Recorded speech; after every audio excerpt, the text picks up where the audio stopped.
कोई भी शास्त्र लिखा जाता है तो दो दृष्टियों से। एक तो इतिहास को कायम रखना, जिससे लोग पूर्वजों के पद चिन्हों पर चल सके, मर्यादित जीवन जी सके।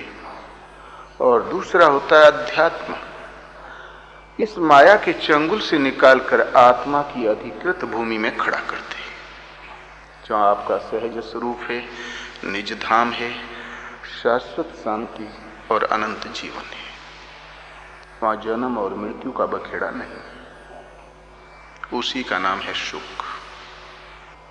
केवल कुशलता पूर्वक जी खा लेने से, समृद्ध जीवन जिंदगी के आयु के दिन बिता लेने से हमारे कर्तव्यों की पूर्ति नहीं होती। इसलिए महापुरुषों ने इस आत्मा का परम कल्याण हो सके, उस दृष्टि से शास्त्र को रचा। जो पुस्तक के शीर्षक में होता है, उसी का विस्तार उसकी पंक्तियों में हुआ करता है। इस पुस्तक का छोटा सा नाम है रामचरित्र मानस। रामचरित्र अर्थात राम के चरित्र। कौन से? अयोध्या में जन्म, चित्रकूट में तपस्या, सीता का हरण, लंका में संहार, पुनः राज्याभिषेक, जनकपुर में शादी। क्या धराधाम पर जो घटना घटी थी, वो जो पिंड रूप में पृथ्वी पर चरित्र हुआ था, वो तो कहते हैं नहीं। मानस कहते हैं मन को, अंतःकरण को। राम के चरित्र वे जो आपके अंतःकरण में प्रसारित हैं सब में, दिखाई नहीं देते। जो सम है, व्यापक है, सर्वज्ञ है, जो राम की विभूतियों का स्वरूप है, वैसा कुछ राम का स्वरूप चरित्र दिखाई नहीं देता। अब ये जो बारीकी से अध्ययन करो कि मन के अंतराल में क्या है, तो आप पाओगे अपने मन के अंतराल में राग और द्वेष, काम और क्रोध, मोह और लोभ, दाह और जलन के चरित्र तो मिलेंगे, राम के तो नहीं समझ में आते। चिन्ह में है, अविनाशी है, सर्वज्ञ है, काल से अतीत है, ऐसा कुछ नहीं दिखाई पड़ता। अब वे राम के चरित्र हैं अवश्य, वो जिस प्रकार जागृत होते हैं, राम पर्यंत दूरी तय कराते हैं, वहां तक का साधना क्रम इस रामायण में अंकित है। आया कहां से? लोगों का विचार है कि वाल्मीकि ने लिख दिया। वाल्मीकि ने केवल अनुवाद किया है। उससे पूर्व लिखा था भगवान शिव। ये उपज है भगवान शिव के हृदय की। तो और क्यों लिखा? ये कलयुग का बहाव देखा तो शंकर को करुणा आ गई, दया आ गई इन मानव जगत पर कि अब तो ये बह गया, इसे बचाना चाहिए। तो कल ही बिलो की जगत हित गिर जा, साबर मंत्र जाल तिन सिर जा। कलयुग के भयंकर बहाव को आते हुए देखकर जगत के हित के लिए शिव और पार्वती ने एक साबर मंत्र जाल की संरचना की। भला वो साबर मंत्र है कैसा? अनमिलया कर अर्थ न जापो, प्रगट प्रभाव महेश प्रतापो। उस साबर मंत्र में न तो अक्षरों की संगति बैठती है, अनमिलाकर छोटी ई की जगह बड़ी ई लिख दे तो मास्टर लाल लकीर खींच देते हैं, बच्चे फेल भी हो जाते हैं। इसमें अक्षरों की संगति बैठती नहीं, अर्थात भाषा के बल पर इस मानस को नहीं पहचाना जा सकता। अर्थ न जापू, न अर्थ का ही कोई सिलसिला है और न जाप का ही कोई विधान, तब तो निरर्थक होना चाहिए। जिसमें अक्षरों की संगति नहीं, जाप का कोई सिलसिला नहीं, न अर्थ का ही कोई फार्मूला, भला तब तो उसका उपयोग कहां? किंतु प्रगट प्रभाव महेश प्रतापु, इस कलयुग में उद्धार कर देने की क्षमता है तो भगवान शिव की कृपा प्रसाद से इस मानस में, इस साबर मंत्र में जब कलयुग में उद्धार केवल साबर मंत्र से ही संभव है, तो आप कौन सी गाथा गाने जा रहे हैं? सोइयो में समो पर कन अनुकूला, करऊं कथा मुद मंगल मूला। वो साबर मंत्र के रचयिता भगवान शिव मुझ पर अनुकूल है, इसलिए मंगल मूल परम कल्याण के लिए मैं उसी साबर मंत्र की रचना करने जा रहा हूं। अर्थात ये रामचरितमानस एक साबर मंत्र है, जो समत्व दिलाए वो मंत्र है। इसके अनुसार सजातीय विजातीय अंतःकरण की दो प्रवृत्तियां हैं, एक देवी संपद, एक आसुरी संपद, एक राम की पार्टी, एक रावण की पार्टी। जब दशों इंद्रियां विषयोन्मुख प्रवाहित रहती है तो दशानन, जहां जहां इंद्रियों को भोग मिला वहीं तुरंत लगाव हो जाएगा। इस लगाव का नाम है मोह। तो मोह रूपी राम, उसके मूल में एक गधा का सिर जड़ता है, वो जड़ता ही उसमें प्रवृत्ति प्रदान करती है। यदि समझ आ जाए तो कोई उसमें नहीं डूबेगा। जानबूझ के आकंठ दलदल में कौन डूबेगा? और दशों इंद्रियों की निरोध, वो मोह भला किसको जन्म देता है? मोह रूपी रावण, जिसका नाम है दशानन। तो काम रूपी मेघनाथ, उसके अनुयायी हैं क्रोध रूपी कुंभकर्ण, लोभ रूपी नारायणतक, अहंकार रूपी अहिरावण, प्रकृति रूपी सुपनखा, आशा रूपी पिचासनीय। इस प्रकार एक अधोमुखी चिंतन का प्रवाह है जो अपार है। दशमुख सभा बैठी कबारा, देखी अमित आपन परिवारा। असीम अपने परिवार को देखा। सुत समूह जन परिजन नाती, गिनई को पार निशाचर जाति। अपार तो निशाचर जाति थी, भला उन्हें एक एक जाति में कितने रहे होंगे, आप ही विचार करें। दूसरी ओर दशों इंद्रियों की निरोधमयी प्रवृत्ति ही 10 तत्व है। इंद्रियों का संयम विषयों में तो होगा ही नहीं। कदाचित कुछ प्राप्त हो गया तो इच्छा भड़क जाएगी। जिमी प्रति लाभ लोभ भी अधिकारी, और लोभ भड़क उठेगा। राम राज्य में एक गया, एक घटना है कि राम जब बन जाने लगे तो जंगल में एक विप्र रहते थे, तपस्वी। उनकी इच्छाएं करीब करीब शांत हो चुकी थी, किंतु पंडितायन अभी युवा थी।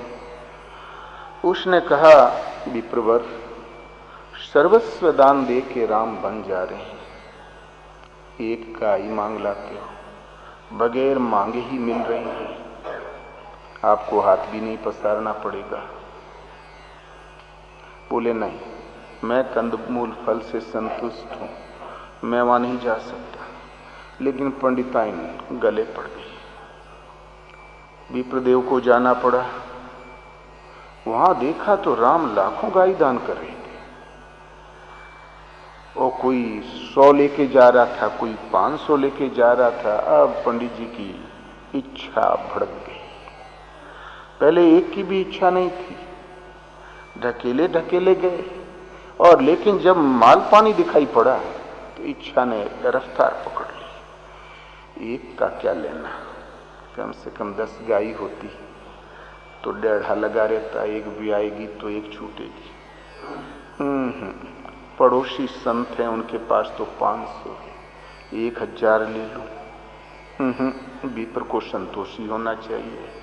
जब घचपच में पड़ा देखा राम ने तो बोले, विप्रवर, आपको कितनी गाय चाहिए? तो निर्णय न कर पावे मैं कितनी मांगू। तब भगवान राम ने कहा, विप्रवर, आपके हाथ में जो डंडा है ये आप फेंकिए, जितनी दूर जाके डंडा गिरेगा उतनी गाय आपकी। तो पंडित जी के हाथ कांप रहे थे, गर्दन हिल रही थी। अति वृद्ध तुरंत दुपट्टा उठा के कमर में बांधा, कहीं झटके में कमर ने उखड़ जाए। और आगे पीछे पलोटन 2-4 बार घूमे, दौड़े और हाथ हिलाया डुलाया ताकि ऐंठन खत्म हो। और फिर दौड़ के किटकिटा के क्रिकेट प्लेयर की तरह वो डंडा फेंका। जमुना के सरयू के उस पार एक सांड के पांव में जाके गिरा। जब गाय समेटी गई 10,000। बोले महाराज विनोद में हमने कह दिया था, और कुछ जरूरत हो तो इच्छा प्रकट करें। बोले नहीं राम, मैं संतुष्ट। ब्राह्मण को लालची नहीं होना चाहिए। हम बोले अच्छा। ये बात गंदा जिमी प्रतिलाभ लोभ अधिकारी। आपको कोई इच्छा नहीं, कहीं मार्केट दिखाई पड़ेगी तो भड़क जाएगी इच्छा। प्रताप भानु को कोई इच्छा नहीं थी। हृदय न कछु फल अनुसंधाना, भूप विवेकी परम सुजाना। कोई फल की इच्छा नहीं थी, निष्काम परम विवेकी। लेकिन आगे कुछ आसार दिखाई पड़े तो सब विवेक पीछे हट गया, जैसे था ही नहीं।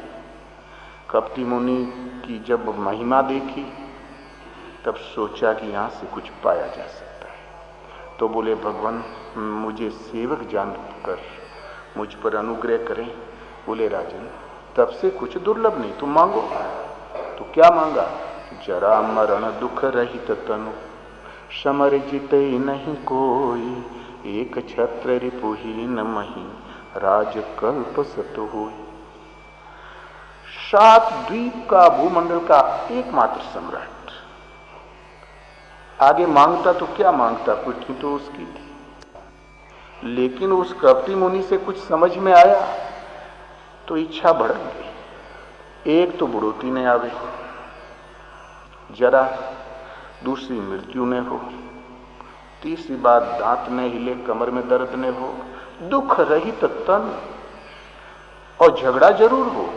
ऐसा नहीं कि झगड़ा ही न हो, लेकिन दुम दबा के भागे और मैं देखूं। समर जीते नहीं कोई, एक छत्र रिपुहीन मई, राजकल्प सत हो। उसी से विनाश हो गया, श्राप मिल गया, सर्वनाश। इच्छा भड़क जाती मार्केट पाके। वस्तु का संयोग प्राप्त होते ही बड़े बड़े भूले ही मूढ़ न चतुर नर। मूढ़ तो भूलते ही, चतुर भी भूल जाते हैं। इसलिए 10 इंद्रियों की निरोधमयी प्रवृत्ति ही दशरथ है। विषयों में तो निरोध होगा नहीं, ये होगा तो हरि के सुमरन में। सुमरन में जब इंद्रियां वासनाओं से सिमट कर जब एक स्थिर एक प्रभु में लो लगाने में सक्षम हो जाती है तो 10 इंद्रियों की निरोधमयी प्रवृत्ति ही दशरथ है। इस निरोध के साथ ही भक्ति रूपी कौशल्या और विज्ञान रूपी राम, इस निरोध के साथ ही हृदय में परमात्मा सुनवाई कर लेते हैं और अपनी जानकारी देने लगते हैं, अपनी लीला का विस्तार करने लगते हैं, जो विश्वास में पलट जाती है। जाने बिनु न होई पड़ती थी। जब तक कुछ जानने में नहीं आता विश्वास स्थिर नहीं होता, विश्वास होता ही नहीं। तो विज्ञान रूपी राम, विवेक रूपी लक्ष्मण, भाव रूपी भरत, सत्संग रूपी शत्रुघ्न, जो हृदय में नहीं था वो जागृत हुआ। जो सृष्टि में न सुना न देखा, जब वो जागृत हुआ, अलौकिक आभाएं उतरने लगी हृदय देश में, तहां फिर विश्वास हो जाएगा, क्योंकि उसने चमत्कार देखा है। तहां विश्वास रूपी विश्वामित्र और विश्वास के साथ उसी यज्ञ को करने लगे। यज्ञा नाम जप यज्ञो अस्मि, यज्ञों में सर्वश्रेष्ठ यज्ञ है जप यज्ञ। जब विश्वास से पूरी हृदय से जब यज्ञ होने लगा तो असीम शक्ति परमात्मा परम बल को दिलाने वाला होता है। जाते लागन छुटा पिपाशा, अतुलित बल तन तेज प्रकाशा, जिससे भूख और प्यास न लगे। अतुलनीय शक्ति तन में तेज और प्रकाश बना रही। आप 1 महीना खाना छोड़ सकते हो, ये अनशन तो गांधी जी ने कर दिखाया था, लेकिन ठठरी उठा के गई थी। हमें भूख भी नहीं लगी और अतुलनीय शक्ति। खान पान से आप पहलवान हो जाओगे, 10 आदमी के लेवल की ताकत अर्जित कर लोगे शरीर में, और क्या कर लोगे। लेकिन अतुलनीय तो नहीं हो सकता। अतुलनीय शक्ति इस शरीर के होते हुए तन में तेज और प्रकाश। सोई मुनिवर मंत्र दृढ़ावा। मंत्र तो इतना बड़ा जानते थे, भूख प्यास न लगे, खान पान से शक्ति मिलेगी तो एक सीमा तक। आप 12 बजे तक टाइट रहोगे यदि कुछ खाए हो तो, और उससे भूख भी न लगे। और अतुलनीय शक्ति इस शरीर में तेज और प्रकाश। मंत्र इतना बड़ा विश्वामित्र ने दिया और राम ने लिया, लेकिन न एक उपवास विश्वामित्र ने किया और न राम जी ने किया। जब इससे आगे गए जनकपुर में तो भोजन कर मुनि बर वे ज्ञानी, लगे कहन कछु कथा पुरानी। पहले आधा शेर भीतर तब देव और पीतर। पहले भोजन किया विज्ञानी मुनि ने, तब कथा आरंभ किया, पुरातन कथाएं प्रारंभ किया उन्होंने। जनकपुर में तो राम मुख्य अतिथि थे, क्या कहना, हमारा स्वागत ही स्वागत, सोने की थालियां और सोने के बरक। लेकिन जब जंगल में गए जहां कोई ठिकाना नहीं था, वहां भी कभी खोल भीलों ने व्यवस्था की, ऋषियों ने व्यवस्था की। जहां कोई नहीं मिला तो लक्ष्मण ने कंदमूल फल खोदे। न एक उपवास राम ने किया और न विश्वामित्र ने। और मंत्र इतना बड़ा कि जिसके प्रभाव से भूख प्यास न लगे। अतुलनीय शक्ति। वास्तव में यही यजन जप यज्ञ जब पूर्ण विश्वास से परिपूरित हो जाता है तो अतुलनीय शक्ति तो केवल परमात्मा है। ब्रह्म अपार है, अनंत है, असीम है, अखंड है, सर्वशक्तिमान, सर्वत्र व्याप्त। उस अतुलनीय शक्ति परमात्मा को दिलाने वाला होता है मंत्र। शरीर के रहते रहते तेज और प्रकाश प्राप्त हो जाएगा। नाम जपी सब कुछ है। जब तक कुछ जानने में नहीं आता तब तक विश्वास स्थिर नहीं होता। राम जब आगे बढ़े तो सने सने राम की परिपाटी बढ़ने लगी। बांदरी सेना, ब्रह्माचरणमयी प्रवृत्ति ही बांदरी सेना है, जो सब देवपुत्र थे। अर्थात ब्रह्माचरणमयी प्रवृत्ति में ही देवी संपत्ति प्रवाहित रहती है, जो परम देव परमात्मा का देवत्व अर्जित करती है, आपके हृदय में उतार देती है। और जब शंकर जी ने जनगणना की, उस बांदरी समूह को देखा तो बानर कटके उमा में देखा, सो मूर्ख जो करण चहले का। वो मूर्ख है जो गणना करना चाहिए। व्याकरण के निर्माता भगवान शिव और स्वयं सृष्टि में भाषा प्रदान करने वाले शिव ने गिनती शुरू की, अंत में रख दिया अपना लेखापत्र, बोले अपार। वो मूर्ख है जो गणना करना चाहता है। अपार बांदरी सेना, अपार निशाचरी सेना, और लड़ने का स्थान छोटा सा टापू लंका, जिसमें 2-4 करोड़ की आबादी है और तमिलों को रहने की जगह ही नहीं है। भला ये रहे कहां, खाते क्या थे? कुल 6-7 अरब तुम आबादी है दुनिया की। इतने में तो कभी कभी विश्व स्तर पर खाद्य समस्या खड़ी हो जाती है। वास्तव में यह मानस, ये ब्रह्माचरणमयी प्रवृत्ति ही एक ब्रह्ममयी चिंतन वृत्ति का प्रवाह है। इष्ट के अनुरूप सदैव योगी के हृदय में इष्ट के अनुरूप चिंतन का प्रवाह है वृत्ति का, वो भी अपार। यह मानस है, आपके हृदय देश की कथा है। सृष्टि में धर्म एक ही है, सोई धर्मज्ञ। सारे रामचरित मानस का निष्कर्ष की धर्म किसे कहते हैं? और रामायण के अनुसार देवता हृदय की वस्तु है, बाहर पूजा की सामग्री नहीं है। भजन एक परमात्मा का करना चाहिए,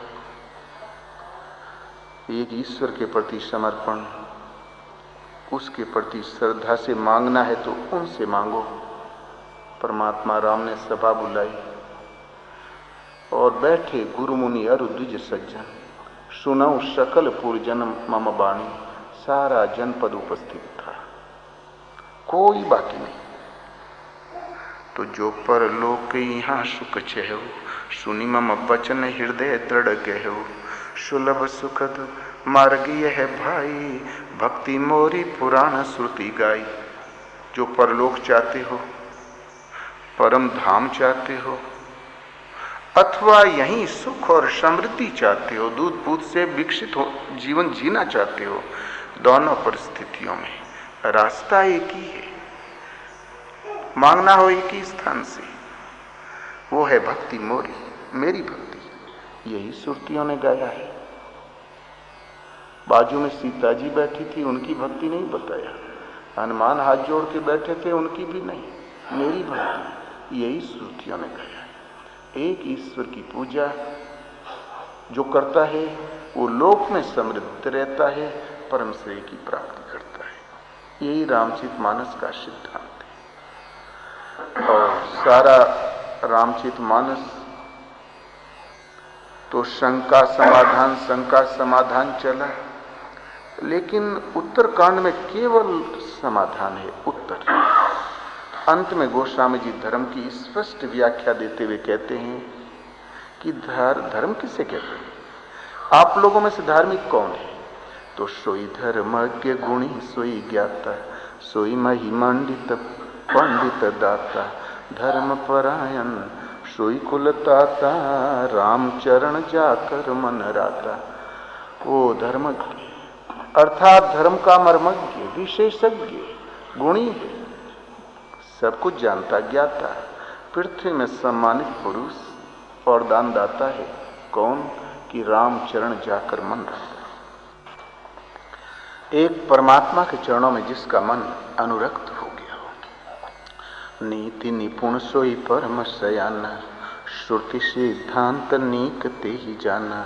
दक्ष सकल लक्षण युक्त सोई, जाके पद सरोज रति होई।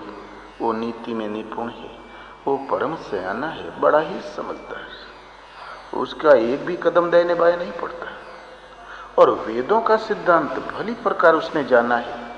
क्रिया में दक्ष है, दक्ष सकल लक्षण युक्त सोई, सारे लक्षणों से युक्त है। कौन? जाके पद सरोज रति हुई। राम एक परमात्मा की चरण कमलों में जिसका प्रेम है। भगवान शिव के हृदय की तो उपज है मानस। अंत में शिव स्वयं निर्णय देते हैं कि धर्म धार्मिक कौन। तो सो कुल धन्य मां सुनो, जगत पूज्य सुपुनीत। श्री रघुवीर परायण, जहि नर उपज विनीत। हे पार्वती, वो सारा कुल भाग्यवान है, धार्मिक है, जिस कुल में किसी एक का राम उन परम तत्व परमात्मा के चरणों में अनुराग जग गया हो। बस इतना ही है धर्म। इसके बीच ये धर्म, वो धर्म, जाति धर्म, वर्ण धर्म, ये एक ढकोसला है। लेकिन वर्ण है सही। रामचंद्र, हाँ, अब एक परमात्मा के पथ में जब हम अग्रसर होते हैं तो एक ही साधना पथ को 4 भागों में बांट दिया। जो वर्ण कहलाता है, वर्ण माने आपका स्वरूप, आपकी आकृति। वर्ण माने होता है चयन, ये आपका चेहरा दिखाई देता है, ये नहीं। ये वर्ण माने होता है चुनाव। विरणुते इतिते वर्णा, जो चयन किया जाए, चुनाव किया जाए, उसका नाम है वर्ण। और जननात जाति, जो जन्मता है उसका नाम है जाति। जाति जन्म का नाम, वर्ण सिलेक्शन चुनाव का नाम। द्रौपदी ने वर्ण किया अर्जुन का, सीता ने हट कर लिया राम के लिए, रुक्मणी ने वर्ण किया था कृष्ण का। वर्ण माने चुना। श्रेष्ठ सर्वोपरि का सिलेक्शन। एक ही साधन पथ को 4 भागों में बांट दिया जो वर्ण कहलाता है। अब इस माना कि एक परमात्मा का भजन धर्म है, किंतु जब आप भजन में प्रवृत्त होंगे आरंभ में मन नहीं लगेगा। 2 घंटे बैठो, 10 मिनट भी जिस मन को बैठना चाहिए नहीं बैठा, वो तो बिल्कुल पता नहीं कहां ताने बाने बुन रहा है। ऐसी परिस्थिति में व्यर्थ क्यों बैठे हो? यदि आप भजन नहीं करते हैं तब भी नहीं हो रहा है, और बैठ गए तब भी नहीं हो रहा है। अब हमारा उत्थान कैसे हो? तो परिचर्यात्मकम शूद्रश्यापी स्वभावजम आरम्भ सेवा, सत्पुरुषों की सेवा और प्रभु के चरणों में स्थान प्राप्त करो। यहीं से भजन की शुरुआत होती है। भागवत में आता है कि उन परमात्मा के परम पावन चरण कमलों से सेवा विधि और शूद्र का आविर्भाव हुआ। शूद्र जन्मा, वैश्य क्षत्रिय ब्राह्मण तो उसका विकास है केवल, वो जन्मते नहीं, जन्मा शूद्र, आविर्भाव हुआ शूद्र का। तो प्रभु का सारा अंग पवित्र है, लेकिन मनुष्यों के कल्याण में विशेष उपयोग में आ सका है, वो है चरण। जिन चरणन के पादुकनी भरत रहे मन लाई, सोई पद आज बिलो की हूं इन नैनन अब जाई। जिन चरणन से निकली सुरसरी शंकर जटा समानी, उन चरणों की हम रज पाते हैं तो सिर पे रख लेते हैं, धोवन पाते हैं तो पी जाते हैं कि चरणामृत, अधिक हुआ तो हो गई गंगा। चरण ही तो इस जीव जगत के उद्धार के लिए एक माध्यम बना प्रभु का। उन्हीं परम पावन चरण कमलों से सेवा विधि और शूद्र का आविर्भाव हुआ। जहां हम चरणों में प्रथम नतमस्तक होते हैं तो भगवान विधि भी देते हैं, और जो अल्पज्ञ है वो शूद्र है, उसका भजन में एडमिशन हो गया। जैसे इंजीनियरिंग में 4 लाख रुपया दे के लड़कों को भर देते हैं, वही दशा है शूद्र। शूद्र एक गौरव का स्तर है। यदि ये एडमिशन नहीं हुआ तो आगे वाली श्रेणियां आपके लिए असंभव होती है। ये साधना के 4 सोपान है। और क्रमागत विकास करते हुए साधक इस परम धर्म परमात्मा तक की दूरी तय कर लेता है। जब विधि जागृत हो जाती है तो वैश्य, फिर भगवान योग क्षेम अपने हाथ में ले लेते हैं तो क्षत्रिय,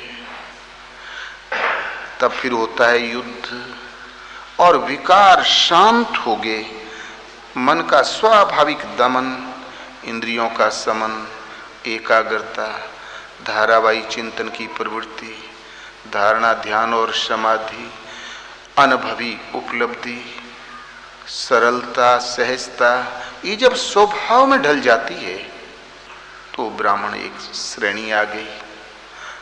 तपे ओम, तो हाँ, और लेकिन है माया जिंदी,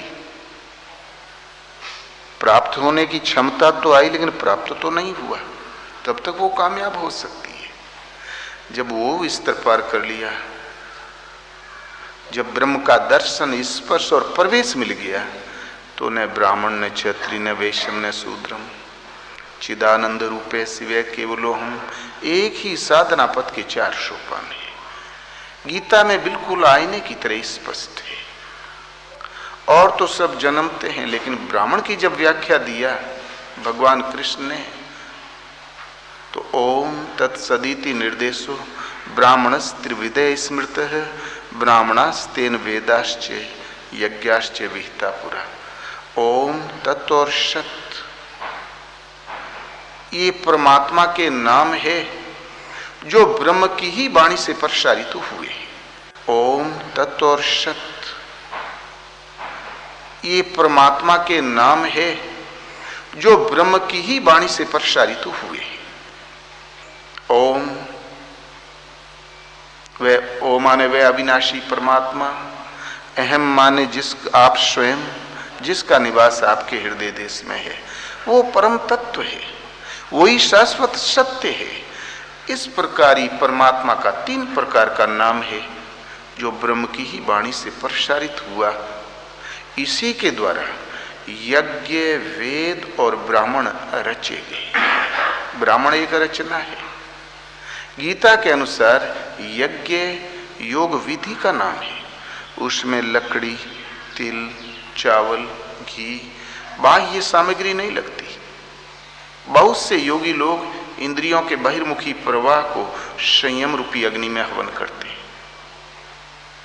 वहां आग तो नहीं जलती, लेकिन संयम एक ऐसी अवस्था है, इंद्रियों का बहिर्मुखी प्रवाह और उसके साथ आने वाले विकार शांत हो जाते हैं सदा के लिए। बहुत से योगी लोग इंद्रियों के वो श्वास को प्रश्वास में हवन करते हैं, बहुत से प्रश्वास को श्वास में हवन करते हैं, अर्थात श्वास का जजन करते हैं। बहुत से योगी लोग श्वास प्रश्वास गति रुद्ध्वा प्राणायाम परायण, श्वास और प्रश्वास की गति का निरोध कर देते हैं। न भीतर से किसी संकल्प का अभ्युदय होता है और न ही बाह्य वायुमंडल के संकल्प अंदर प्रवेश कर पाता है। ये न्यूट्रल अवस्था प्राणायाम, प्राणों के व्यापार का विराम जब लग जाता है, ये है प्राणायाम। उस वक्त ने भले संकल्प उठते हैं न बुरे। उस वक्त ये मन भली प्रकार अचल स्थिर ठहर गया है और मन के निरोध तक ही हमारी साधना थी। इस निरोध के साथ ही यज्ञ का रिजल्ट निकल आता है कि यज्ञ सृष्टा मृत भुजे यान्तो ब्रह्म सनातनम। यज्ञ की पूर्ति काल में, मन के निरोध और विलय काल में यज्ञ जो अवशेष छोड़ता है, उस ज्ञाना अमृत को पान करने वाला योगी सनातन ब्रह्म में प्रवेश पा जाता है। बहुत से योगी लोग यज्ञ स्वरूप महापुरुष के द्वारा स्वरूप को हृदय में धारण करते हैं। बहुत से योगी लोग हृदय में देवी संपत्ति को अर्जित करते हैं। सर्वाणी इंद्रिय कर्माणि प्राण कर्माणि चापरे आत्मसंयम योगाग्नो जुह्वति ज्ञान दीपिते। बहुत से योगी लोग संपूर्ण इंद्रियों की चेष्टाओं को, अंतःकरण के व्यापार को आत्मा में संयम रूप ज्ञान की अग्नि से प्रकाशित योगा अग्नि में हवन करते हैं। यहां न तिल है न जो है, आपके मानस से एक चिंतन की एक विधि है। योग विधि का नाम यज्ञ है और उसको चरितार्थ करना कर। तो उस ओम और तत् सत 3 परमात्मा के नाम है, वो ब्रह्म के ही मुख से प्रसारित हुए हैं। ब्राह्मण त्रिविधः स्मृतः, उस ब्रह्म के द्वारा ही प्रसारित हुए 3 विधियों से, इसी के द्वारा यज्ञ अर्थात योग विधि, भजन विधि, और जब इसका अनुष्ठान हम करेंगे तो वेद माने जानकारी, वो भगवान अपनी जानकारी देगा, आप में दृष्टि बनकर संचारित हो जाएगा। सामने स्वयं नहीं देखोगे तो दिखाई पड़ेगा, नहीं समझोगे तो समझाएगा। वेद माने जानकारी, जानकारी देगा। और जहां भली प्रकार जानने में आया तो जानत तुम्हें हो जाए, तो आप ब्राह्मण है, जो ब्रह्म से संयुक्त है ब्राह्मण है। रचे गए, ये रचना है। ब्राह्मण कोई पिंडधारी का नाम नहीं, ब्राह्मण आपके हृदय की योग्यता है, योग का रिजल्ट है गीता के अनुसार। तो ये योग साधना के 4 सोपान है। पहले जैसे किसी स्कूल में बच्चे को भेजा जाए कि हम चाहते हैं हमारा बच्चा डीलिट कर ले, पीएचडी कर ले, वैज्ञानिक हो जाए, तो क्या करोगे? वैज्ञानिक कक्षा में भेज दोगे?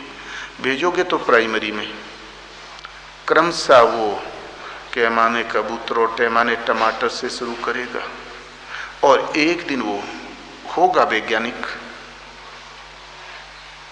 जैसे एक ही साधना शिक्षा प्रणाली को 6 भागों में बांट रखा है, प्राइमरी, मिडल, 10 इंटर BA में ऐसे ही पूर्व महर्षियों ने, भगवान ने स्वयं एक ही साधना पद्धति को 4 श्रेणियों से प्रस्तुत किया। यज्ञ कर्म को 4 भागों में बांटा, जो कहलाता वर्ण अर्थात चुनाव। रामचरितमानस ये मानस है। शास्त्र कोई विरला महापुरुष जानता है और उनके संरक्षण में विरला ही कोई पढ़ता है, समझता है। न सब जानते हैं न पढ़ते हैं।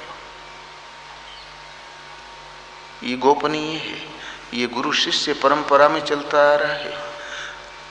आजकल तुलसीदास जी के ऊपर बड़ी छींटा कसी उछाली जाती है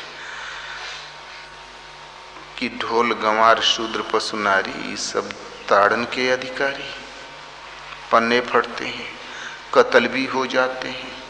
हमने सुना रामायण फूंकी जा रही है जहां तहां, और जे वर्णाधम तेली कुमारा सपज की रात कोल कलवारा। ये रामायण तेली कुमार सपच कोल किरात कलवार इनको अधम कह के कहती है। ये वर्णों में अधम है। लगता है कि वर्ण अंतःकरण के सोपान नहीं, ये मनुष्यों का बंटवारा है। हम लोगों को अधम अभागा कह के संबोधित किया। रामायण घर में रखने लायक नहीं है।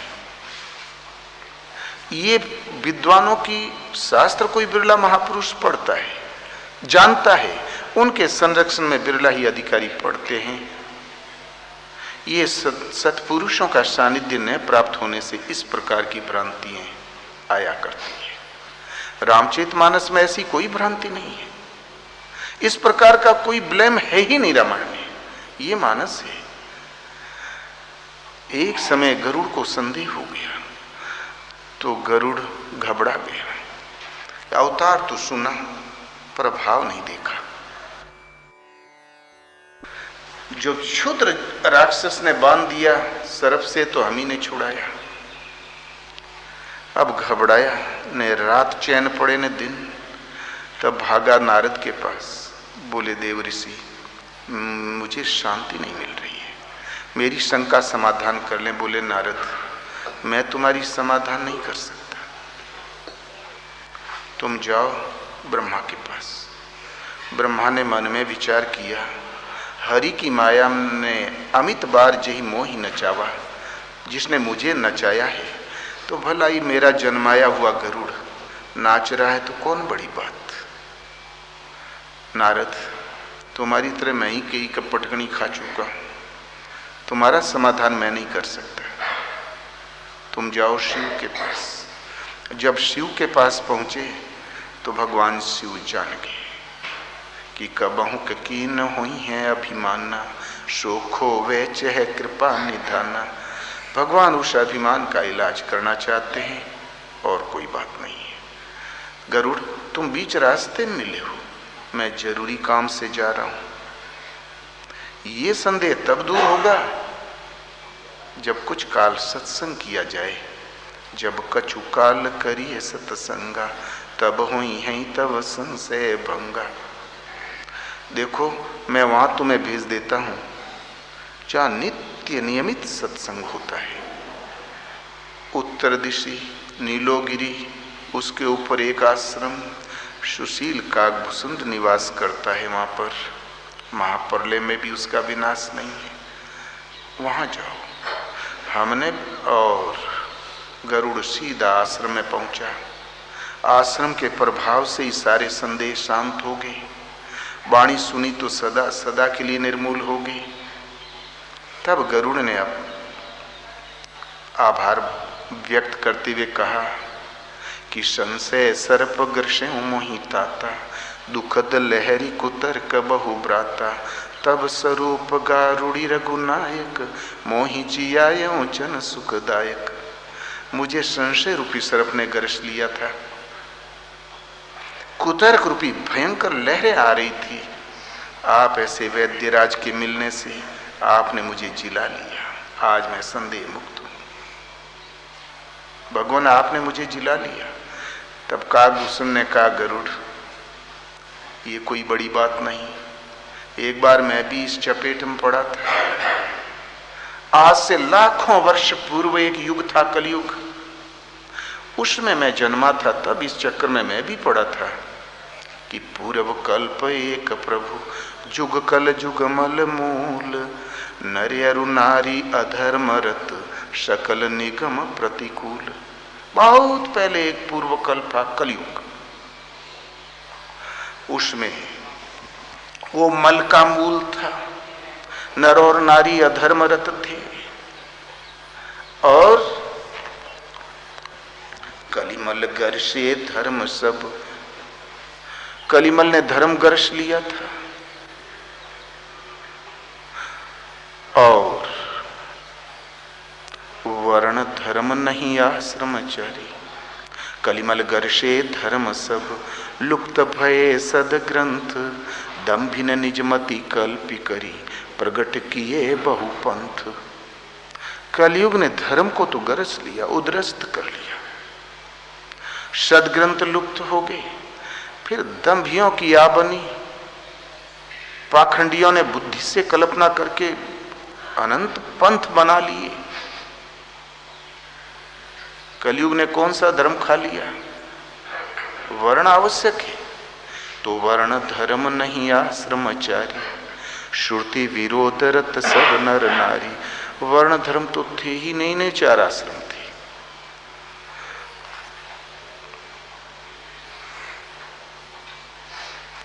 सब लोग वियोग विशोक है, वर्णाश्रम धर्म आचार गए। वर्ण आश्रम का परिपालन धर्म और आचरण तो समाप्त हो गया।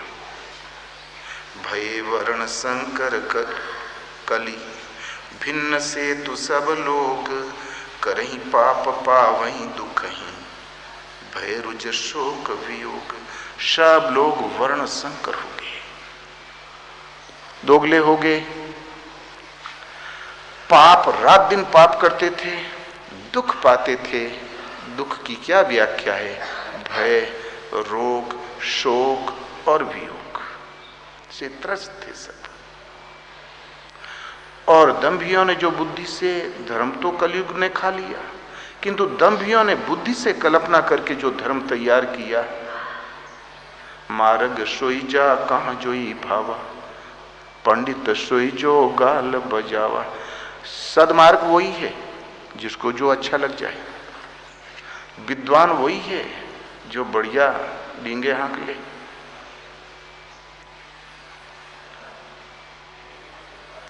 मिथ्यारंभ दंबरत जोई, ता कहाँ संत कहें सब कोई। गड्ढा खोदा, पृथ्वी में बैठ गया, बोले समाधि लग गई। इधर से कान पकड़ो, इधर से नाक पकड़ो, कुछ भी आडंबर खड़ा कर दिया। कलयुग में वो अच्छा संत है। जाके नखियरु जटा विशाला, ते तापस प्रसिद्ध कली काला। नख बढ़ गए, जटा बढ़ गई। कलयुग में प्रसिद्ध तपस्वी वो ही कहलाते थे। जे कहे झूठ मस्करी जाना, कलयुग सोई गुणवंत बखाना। अशुभ भेष भूषण धरी, भक्षा भक्ष जे खाही, ते योगी ते सिद्ध नर, पूज्यते कलयुग माही। एकदम अशुभ भेष, वैसा ही आभूषण, एक हड्डी गले में लटका दिया, एक खोपड़ी पीठ में टांग दी। और भक्ष्य, खाद्य, अखाद्य जो सब खाए, वे योगी, वे सिद्ध नर। कलयुग में हमने ऐसा देखा। परत्रिय लंपट कपट सयाने, मोह द्रोह ममता लपटाने। ते अभेदवादी ज्ञानी नर, देखा मैं चरित्र कलयुग कर।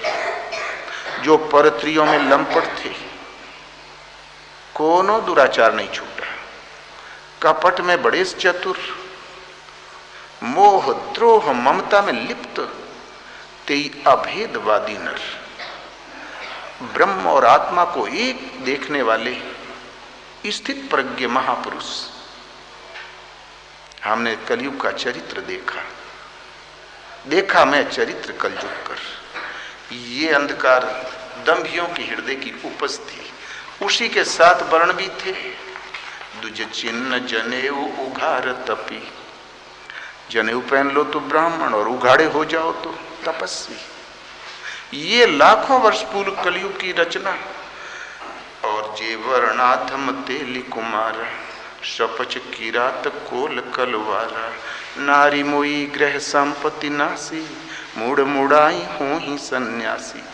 और उस कलयुग में दंभियों ने जो बुद्धि से कल्पना करके जो बना रखा था, त्रेता में नहीं, लाखों वर्ष पूर्व कल्प एक प्रभु जुग कलयुग कल मलमूल, जिसमें कलिमल गर्षे धर्म सब, कलयुग ने सारा धर्म तो गर्ष ही लिया था। उस समय मनुष्यों का बंटवारा हो गया। तेली कुमार, स्वपच किरात कोल कलवार, ये वर्णाधम, ये वर्ण में अधम है। उस टाइम ये घोषणा हो गई, दंभियों के द्वारा प्रदत्त ये संप्रदाय चली और नारी मर गई, संपत्ति नष्ट हुई, मुड़ मुड़ाया और सन्यासी हो गई। और ते विप्रन सन आप पूजा वहीं, उभय लोक निज हाथ न सावहीं। वे विप्रों से अपनी पूजा करवाते हैं। दोनों लोक, ये लोक और परलोक, दोनों अपने हाथों से नष्ट करते हैं। तो भला विप्र कैसे थे जिनसे वो पूजवाते हैं? तो विप्र निरक्षर लोलुप कामी, निराचार सट वृषली स्वामी। वो निरक्षर, लोलुप, कामुक, आचरण ही चरित्रहीन और आवारा स्त्रियों के, व्यभिचारिणी स्त्रियों के स्वामी होते हैं। जब यही विप्र के लक्षण है तो उनकी सेवा करने से उभय लोग कैसे नष्ट हो गया? लेकिन वो दंभियों ने व्यवस्था दे रखी थी। जब तुम्हारे पास नाश करे वाला आइटम बम है ही नहीं तो हम मर कैसे जाब? कहो डॉक्टर साहब। विप्र निरक्षर लोलुप कामी, निराचार सठ वृषली स्वामी। और दुज चिन्ह जनेऊ उघार तपी, उनका चिन्ह था जनेऊ। ये लाखों वर्ष पूर्व जो काकभूषण ने अपना जीवन बताया, उसके बाद 1000 जन्म भोग की आज ये स्थिति प्रज्ञ महापुरुष हुए हैं। उस समय की घटना बता रहे हैं, न कि सिद्धांत।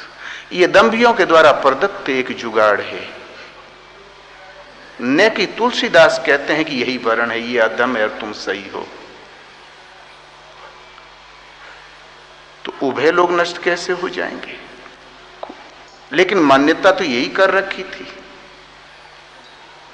मानो स्मृति में ऐसा ही कुछ लिखा हुआ है कि विप्र एकदम पढ़ा लिखा न हो, वो फालतू बात। भला उभय लोग कैसे नष्ट हो जाएंगे? विप्र सदैव रहता है। कलयुग ही क्यों न हो, माना कि कलयुग ने धर्म गर्स लिया, लेकिन कहीं न कहीं कोई महापुरुष रहता है। काकभूषण उसी समय जन्मे कौशलपुर में, आस्ते आस्ते चले गए उज्जैन। वहां पहुंचे, एक विप्र मिल गए, सेवा करने लगे। बड़े दयालु, सृष्टि अनादि है, सर्वनाश कभी नहीं होता। भगवान अनादि है, उर प्रेरक है, कहीं न कहीं वो संत होता है। तो सेवा करने लगा काकभूषण।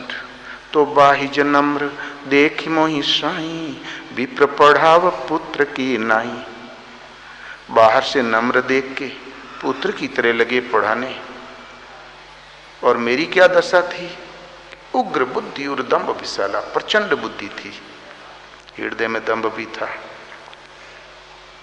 छोटा मोटा नहीं, विशाल। कुछ दिन के बाद हमने सोचा कि अब गुरु महाराज के पास क्या रखा है। 7-5 जानते थे, वो तो बता ही दिया। मैं और भी नमक मिर्ची लगा के इस प्लान कर ही देता हूँ। तो एक बार हर मंदिर, गुरु महाराज की अवहेलना करने लगा। एक बार हर मंदिर जपत रहूं शिव नाम, गुरु आयऊं अभिमान ते, उठ नहीं की न प्रणाम, केवल अभिमान बस उठ के प्रणाम भर नहीं किया, इतना ही अपराध हुआ है। सो दयालु नहीं कहे हूं कछु, उर न रोष लवलेस, अति अग गुरु अपमानता, सही नहीं सके महेश। घोर अपराध गुरु का अपमान भगवान शिव नहीं सहन कर सके। बोले अरे दुष्ट, अजगर की तरह बैठा था, जा अजगर की अधम योनि भोग, 1000 जन्म भोग।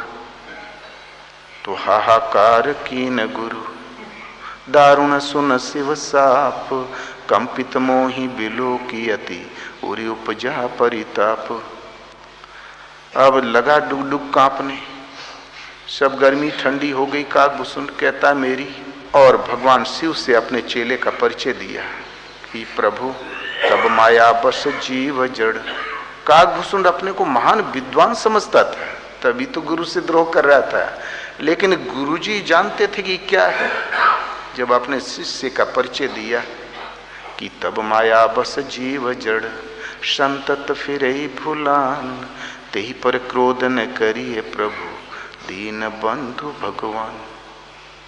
आपकी माया से आक्रांत होकर ये जीव है, जड़ है, बेचारा भूला पड़ा है, इस पर क्रोध न करें प्रभु, इसका जिसमें कल्याण हो वो कृपा करें। ये तो पहले ही मर रहा था, माया से आक्रांत होके उससे चलाए हुए भटक रहा था बेचारा, ये थोड़ा ही बैठा था, इसको तो माया ने बैठा रखा था, ये तो पहले ही भोग रहा था। अब मरते हुए को प्रभु आप क्या मारेंगे? जब आपकी दृष्टि पड़ी गई इस जीव पर, तो इसका जो कल्याण हो वो करें। यही कर हो ही परम कल्याणा, सोई कर हो प्रभु दीन दयाला।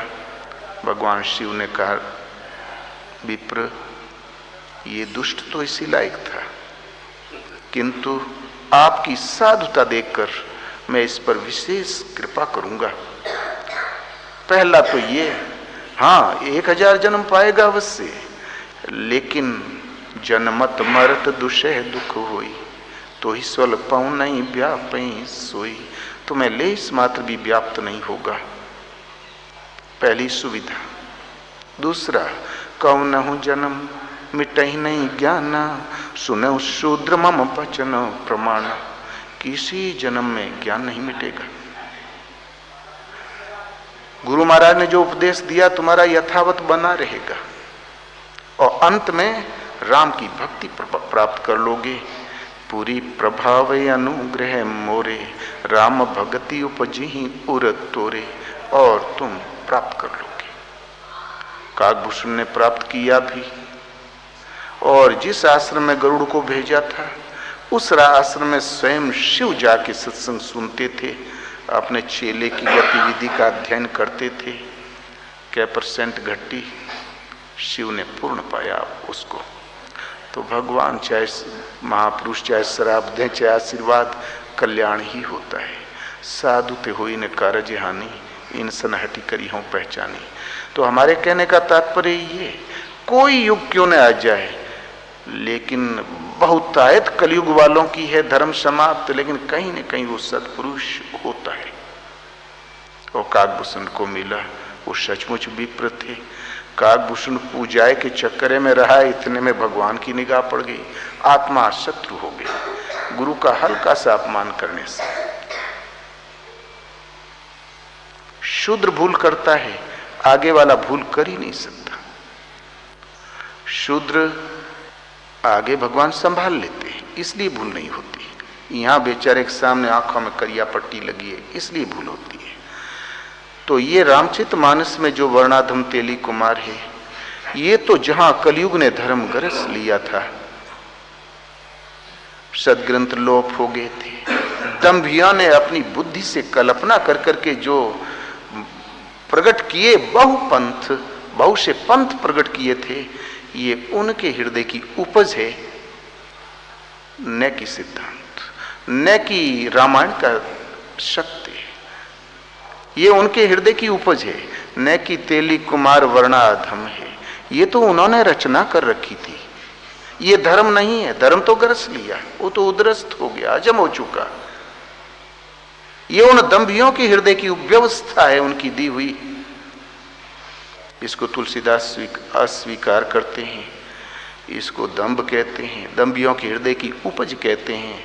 अर्थात पूरी रामचरितमानस में जात पात का कहीं विवरण नहीं है। जात पात कोई धर्म नहीं है।